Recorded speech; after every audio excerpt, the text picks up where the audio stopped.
Welcome back to our channel Swaraksh Kala. हमारा उद्देश्य है स्वयं सुरक्षा संकल्प। मैं अंकित शर्मा आज आपको बताऊंगा कि अंडर हैंड नाइफ स्टैबिंग को कैसे डिफेंड करना है। सिचुएशन में तो आप देख चुके हैं कि अटैकर धीरे धीरे आपके क्लोज आने की कोशिश कर रहा है और उसके बाद सडनली नाइफ निकालता है और कंटिन्यू स्टैबिंग स्टार्ट कर देता है। लेकिन यहाँ पर जो आपके बचने का चांस था वो आप पहले ही गंवा चुके हैं। फर्स्ट चांस जो आपके सामने था, स्टॉप किक या पोस्ट किक एक इतनी इफेक्टिव किक है कि अगर आपकी दूरी पर्याप्त है अटैकर से तो आप इस किक को थ्रो करिए, अटैकर आपसे दूर जाकर गिरेगा और उस समय आपके पास चांस होगा भागने के लिए। लेकिन अगर ये चांस मिस हो जाता है तब फिर आपके पास बचता है सेकंड चांस, यानी कि अटैकर क्लोज आ चुका है और जैसे ही वो नाइफ आपकी तरफ थ्रो करता है आपको उसे 360 ब्लॉक के थ्रो रोकना है।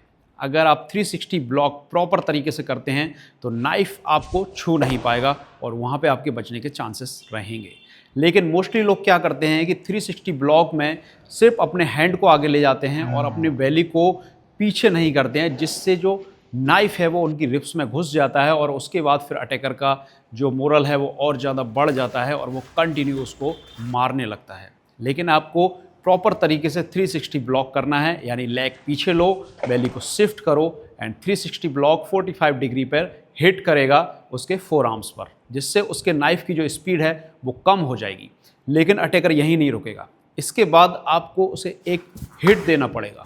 वो हिट हो सकता है उसके सोलर प्लेक्स पर, उसके थ्रॉट पर या उसकी आइस पर या नोज़ पर, क्योंकि आप जब इस तरीके से हिट करोगे तो अटैकर कुछ सेकंड के लिए रुक जाएगा, उसको जो पेन फील होगा उसके बाद आपको चांसेस मिलेगा अपना सेकंड अटैक का या उस जगह से भाग जाने का।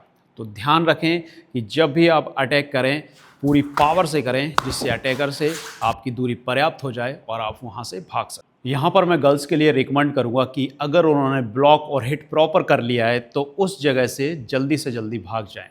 लेकिन अगर आपको लग रहा है कि अटैकर आपसे कम पावरफुल है तो फिर आप उसे कंट्रोल कर सकते हैं। कंट्रोल करने के लिए आप उसके आर्म्स को ग्रैब करेंगे।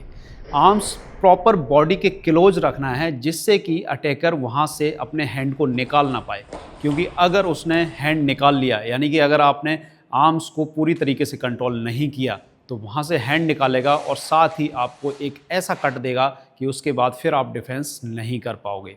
इसलिए जब आप अटैकर के हैंड को ग्रैब करें तो बॉडी को साइड में ट्विस्ट करें। साइड में ट्विस्ट करेंगे तो उसके हैंड का जो पावर है वो पूरी तरीके से कम हो जाएगा और अटैकर आपके कंट्रोल में आ जाएगा। उसके बाद आपको अपने हैंड से नाइफ डिसआर्म करना है कि ब्लेड आपके हाथ में ना लगे। एक बार अगर नाइफ आपके हाथ में आ जाता है तो टोटल कंट्रोल आपके हैंड में आ चुका है।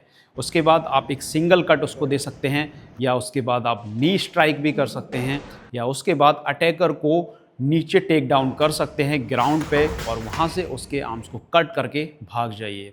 लेकिन अगर ये सारी चीज़ें तभी अप्लाई कीजिए जब आपने इस मूव की प्रैक्टिस कई बार की है। अगर आपने प्रैक्टिस कम की है, सिर्फ वीडियो देखा हुआ है, तो जहाँ तक है 360 ब्लॉक करें, हिट करें और उस सिचुएशन से जितनी जल्दी हो सके भाग जाएं।